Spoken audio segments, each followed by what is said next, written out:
За ингээд бид нар цамгаарынхаа авиралтыг дуусгачаад цамгаараас бууж ирчээд шууд Баян үйлхий явахаар одоо ингээд хотгоо буулгаж цэгцэлж эхэлсэн. За тэгээд шууд Баян үйлхий дээр очиод тэндээ гест хаусанд усанд ороод бүгд амарцгаасан.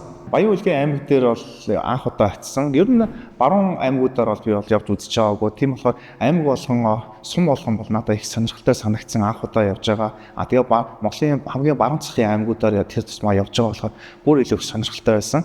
За тэгээ харамсалтай нь одоо манай багийн хоёр гишүүн маань одоо маргааш өглөө нь цам гараараа одоо тасалбар болгоод одоо өөрсдийнхөө аялал авиралтыг бол одоо өндөрлөх шаардлагатай болсон. Бид нар Баян үйлхий орчоод буудалд хончоод маргааш нь бид нар хүнсээ цуглуулад тэгээ нэг хүнсний газ мааз зөвлөдөө ингэж аж ахуйн юмнуудаа цуглуулчаа. За тэгээ хоёр дүүгээ гаргаж өгсөн. Тэгээ хоёр дүү маань бас бидэнтэй хамт те бас нэг чамгүй хугацааг өнгөрөөгөөд 3 сайхан хайрхан дээр хамт бараалхаад цуг явсанд би бол амар баярлсан. Яг нөө ажлын шалтгаанаас болоод миний аялал яг энэ төрөйд өндөрлөж байгаа болохоор би айгүй харагдсан. Ингээ болдог бол оюун санаагаа ингээд хамт өгөө явуулж байгаа санагдчихсан. Сайн яваарай. За. Тэгээд яамаа Жагаа үзээ. Таарсан болгонтой байна. Гараа. Юу таад машин дэшнээ ихээр яваач яа. Машин дээр ирсэн. За ака. За сайн яваарай. Сайн яваарай. Ирчлээгээ хэлээрэй. За. Хэлээ мартваа. Яа явах мó. За пока. Тэгэл юм аччаал машин маань хөдлөөл тэгэл нөгөө машиндаа суугаад тэгэл би жоохон битүү хүнгой нэртэй нүдэндээ нөлөөстэй л үлдсэн дээ. За.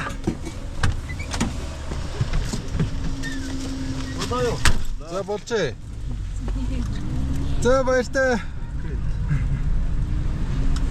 Тэндээсээ шууд Цэнгэл сум орсон. Цэнгэл сумынхаа нэг гуанзанд орж буундаа сайхан хоол идчихээ. Тэгээд тэндээсээ шууд цагаан гол руу хөдөлсөн.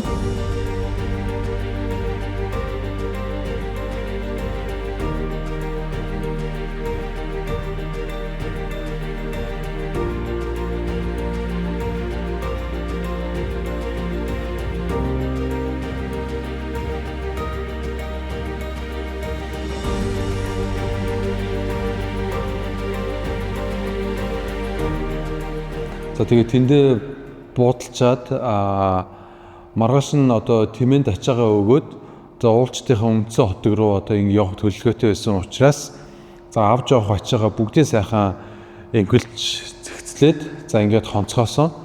За жавхаа байна. Бид Алтаа давхан богдны сүүн голын ирэг дээр өчтөр орой нэг 20 цагийн үед ирээд отглоод тэгээд цай хоолоо идж уугаад тэгээд маргаашийнхаа бэлтгэл ажлуудаа хийгээд тэгээд хонголсон байна. Тэгээ өглөө 7 цаг 30 минутанд босцгоё гээд тэгээд 7:30-д бөөндөө босцгоогоод хоол ундаа хийцгээгээ тэмээнд өгөх ачаагаа бэлдээд майхан сав хасар пүгээгээ бэлтжээд одоогоор тэмээгээ хүлээгээ зогсож байна. Бейс camp руугаа өнөөдөр 18 км алхаад тэгээд очихоор байгаа. Тэгээд цаг агаарын хувьд бол айгүй гоё байна.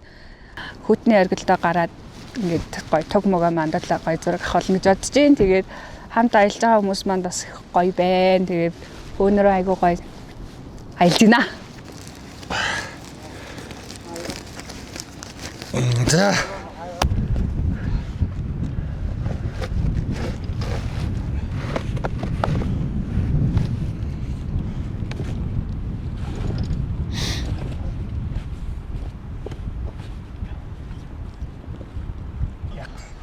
За. За би барьж. За. Энэ холох үед яана юм. За. Чон цаашлуулах хүнийг. Энэ холгоо ичвэл. Нээч за болсон. За. Миний гайгүй нэ хараарай. Чи төмөр нь тэмээ юуг нь холгоч үйтэй гэж. Харъя. 18 км. Хи яагаад уйлах гэдэг юм? 18 км тэмээгээр явъя л та гоё штэ. Сэн угаас наана унтны ус нурсаа цаана. Энэ чи газар доороос гарч ирж байгаа хараа л та. Харин тэг яагаад? Сони юм ярь.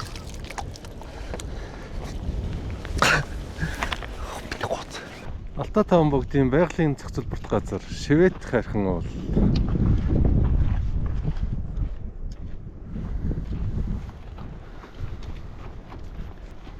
За эцэнүүдээ тэмээнд очичаад алхаж байна.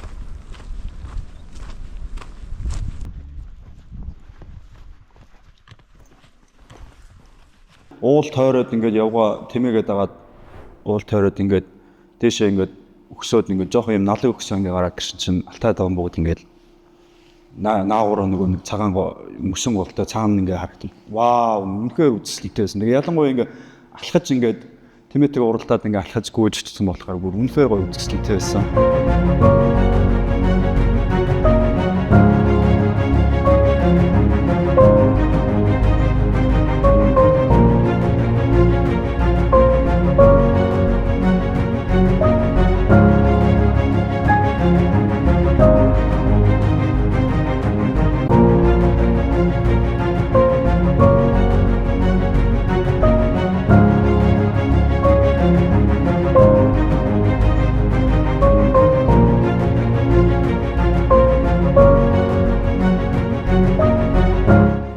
Тэгээд Алтай таван богдын бейс камп дээр бид ерөөдөө очоод отог байгуулсан дараа цаа олоо идэх 2-3 цаг амраад хүтнийхээ авиралтай хийхээр болоод яг төлөвсөн. Тухайн үедээ бол бид хэдийн төлөвлөгөөнд дундын отог байгуулахгүйгээр шууд дайралт хийнэ гэсэн байсан болохоор ер нь бас авиралт нэлээд эрт явагдана гэдгийг мэдчихсэн. Тэгээд дайралтаач нэлээд эрт эхлэхээр шийдээд бүгд эрт амарцгаасан. Хүйтнийг болохоор бид шууд үнцэн отгоосоо явсан. Тэр бол ер нь бас нэлээд чанга гэх юм уу. Мөсөн голтой үрээ 7-8 км явдаг. Уг нь бол 8 км яваад хоног толгой дээр ихэнх газрууд отголдог байгаа. Манай тухайн үеийн баг бол шууд уулчтын отгоосоо хоног толгойгоо дамжаад хайрхандаа авирчаад шууд бууж ирэхээр төлөвлөд алхалтай байсан. Тийм болохоор ингээд бейс кампээсээ хүүтэн хүртэл алхах болчихж байгаа байхгүй юу. Тэгээд тэгэнгүүт за яг ингээд мөсөн гол хүртлээ болвол явахад харьцангуй гайг байсан. За тийм мөсөн голоос одоо хоног толгой хүртэл явах үе бол нэр амар миний нойр хүрээд бүр ингээд залхуу хүрээд тэгээ яг нөгөө нэг хэмнэлээр ингээд амар болгоомжтой алхаж байгаа байхгүй юу. Тэгээ тэрэнд нь ингээд сүүл рүүгээ бүр ингээд энэ мөсөн голдоо хизээ дуусах юм болоо хурдан дуусаасаа гэдэг бүр ингээд амар ингээд нойр хүрсэн тийм үе байсан. Тэгээ олсонд яваал ингээд айгүй удаа алхсан. Ер нь бол удаа алхсан. Тэгээ яг тийм алхалтуудыг хийж яхад ингээл хүмүүс ингээл чөмөрсөн яасан ингээл энийг ингэж тойроорой гэл. Тэгээ нөгөө нэг шуурхтай байсныг хэлэхгүй. Тэгээ нөгөө нэг X-тэй тэмдэг тавьчаад энийг тойроорой гэж гарангууд эхний ингээд 4-5 хүн гарчингууд хамгийн сүүлийн хүнтэй яг нөгөө тийм яг тодорхой бус яг аливаар нь гიშгсэн мэддэхгүй. Тэгээ X-лцэн байгаад идэв. Тэгэл би яг за одоо яг угаас ингэж гарсан юм чи энэ мөрөө дагаал гэл яг мөрөөр нь ороод дагаад явсан чи би доош ингээд тэг гэж. Тэгэл би ингээд яг өвдөлж суугаад өвдгөн дээрээ тогтчоод уртлынхаа өндөр хэлж байгаа. Жоно намайг татаач ингэдэгсэн. Чи байрандаа ингээд удаан зогсож болохгүй намайг гэс татаах гээд. Тэгсэн чи яг Жоно ингээд олсноос ингээд намайг татаад ингээд дэмжиж байгаа байхгүй. Тэгэл би яг гараад яг хөлөө яг салгаж аваад яг тэр мөчөд ингээд доош ингээд нэг гэж явж байгаа. Тэгээ би ингээд чимээг ингээд сонссон чи ингээд доош ингээд нэг гэж яг хаа урж байгааг нь мэддэггүй яг тийм чимээг би сонссон. Тэгээд мөсөн голоо ямар ч гэсэн нэг юм эцэст нь нэг юм дуусгаад тэгээ хүүтнийхаа бэлд ирээд тэгсэн чинь ингээд нар бүр амар гоё матчихсан. За хүүтэн өргөлийнхаа бэлд ирж байна. Одоо үүрийн 3 цаг өнгөрч байна уу? 4 цаг өнгөрч байна уу те? 4 цаг өнгөрч байна. Үүр гоё туяарч байна. Бид доктосоо 10 орой 10:30 гээд гарсан. Одоо энд нэг 15 минутын унтлаг хийх байна.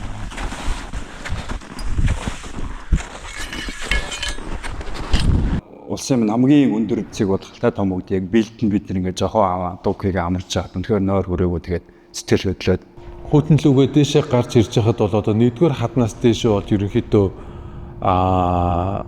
мөсөн бүрхүүл нь болоо идэл гарцсан. Ер нь одоо их гулгамтгай мөсгтэй байсан.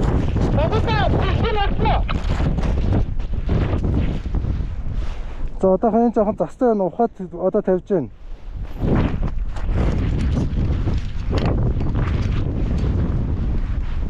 дахиад жоохон энтэш явал ос өрөхгүй юу те.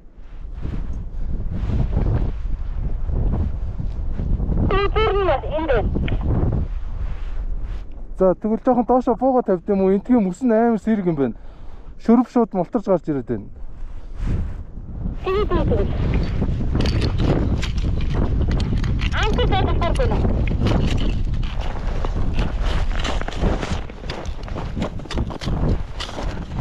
За тэгээд ер нь баг 2 дугаар хаднаас эхлээд ерөнхийдөө ер нь оос тавьсаар агаад 4 дугаар хад хүртлээр ер нь оос тавьж гарсан. За энэ маань бол одоо аюултын цаг хугацааг бол одоо маш удаашруулж ирсэн. За тэгээд аюулт удаашрахын ирээр бас жоохон ядралт нэмэгдэжсэн. За тэгээд цагаагаар бас хүйтэн байсан учраас ерөнхийдөө энэ бол одоо аюултын ачааллыг бол одоо жоохон хүнд болгочихсон.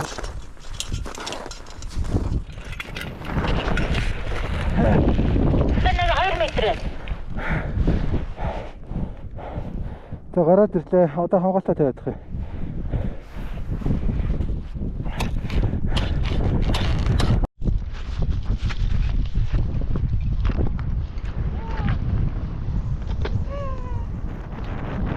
Тэгээ яг 4-р хаднаас дээшээгээ яваад нэг жоохон тэгшрэх хүртэл бол бас нэлээд чам явж агаад за тэгэл тэгшрээл цаашаа одоо хэр хол явах юм бол доо гэж яг тэгшрээл миний баг бензин дуусаад тэгэл урталтайсэн ч авахад яаж авахаа хизээ зогсох юм бэ миний бензин доослаа гэж яг тэгэл нэг хідэл нэг удаагүйсэн чи ашгүй яг оргил дээрээ ирсэн. Тэгэл нэг юм хямсгаа авахтаа болоо шөө за ашгүй минь ямар ч гэсэн оргил дээрээ ирлээ гэж үзсэн. Алтаа давтан бүгдийнхэн Монголынхаа хамгийн өндөр болох тэгээ хүйтний оргил дээр авирж гарсан. Тэр оргил дээр авирж гарсан тэр мөчөөр бүр үнэхээр бүр хүн болгон бараг дотор ойлсон бахуу тэгэл бүр ямар ч салхихгүй болоод ямар ч тийм тэгээ бүр цагаагаар юм байдал наармар гараад үнэхээр бүр таатаа тэгээ иргэн тойрны тэгээ яг ингээд 3 улсын хил дээр тэгээ Монголынхаа оргил дээр ингээд би ингээд яг нэг юм ганцаараа яг нэг тим оргил дээр гарсан юм шиг яг нэг тим мэдрэмжийг авсан.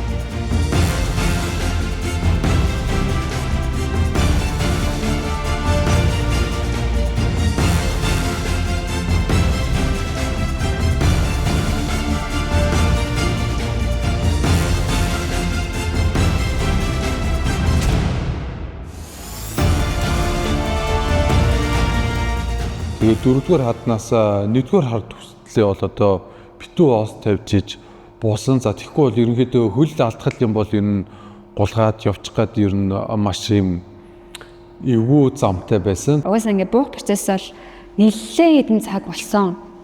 Тэгэл яа яаж буунаа. За тэгэл буудаг л хата нэгэн дотоо гарцсан ч одоо буундаа гэж бодоод тэгэл ингээд доош харсан чинь нэг л тийм хөнхөрчмөөр юм шиг харагдаад за би энэс ингээ өнхөрх юм бол яах бол за өөхөх болов яах бол дунд нь даангал байх болов болов 9 тэнэг юм бодсон. Тэгэл байжсэн аа ер нь яах гэж ингэж явж байгаа. За энийг ер нь л бараг сүүлийн уул болгоё. Би ер нь ингэж явах албатай жиш миш ёо. Яг тэр буугаад тэр зар яг ингээд хүлээж авах хавцад бол 9 юм бодогдсон. Мөсөн гол дээр би тэд буцаад бейс кемп руу явах замд би нэг ангал руу цөмөрж онсон. Тухайн үед би нэг гарандаа таяга орсон, нөгөө гарандаа ice axe-тай байсан болохоор ice axe-аараа унжаах явцдаа ингээд мөсрүү ингээд зоосон боловч бид өдөр болцсон байсан болохоор цас хайлтсан. Тэгээд мөс ice axe зоогдохгүй байсан болохоор ямар ч арга байхгүй. Тэгээд ice axe-аар нэлээд хэд оролцсон. Тэгээд хөлөнд бол ямар ч тийм тэвлэх юм бол байгаагүй. Тэгээ манай багийн 2 гишүүн урд байсан. Наваг ерөнхийдөө за одоо хэлэхээр ингээд татна хойдлын эдэн болохоор ингээд олсоос суллаарай гэд бид тэгээд яг нэг хүн шиг багийн ажиллагаатай намайг татаж гаргасан байгаа. Тэгээд миний унсан ангалын хажуугаар манай бусад багийн гишүүд бүгд мөсгөж гарцгаасан. Яагаад гэвэл тухайн ангал руу гიშгэж явлаа гэх юм бол дахиад цөмөрөх боломжтой болохоор мөсгөж гарсан тохиолдолд яаж нэг даацсан нараа багасж байгаа. Тийм болохоор хүн болгон мөсгөж гарцгаасан. Хотог дээр бол багаараа амжилттай очсон. За бидний харин очиход бол одоо манай тэнд бас авиралт хийж явж исэн. Сайна бамбар гэд манай хоёр найзууд бол сайхан хоолцоо хийж ирэхэд бидрэг бол ухцсан. За тэр бол одоо маш гоё байсан. Ер нь бол авиралт хийгээд ядраад ирэхэд бол одоо бэлэн халуун хоолцоотой ухтуулахаас өөр одоо тийм гоё тансаглал гэж ер нь баг байдаг юм даа.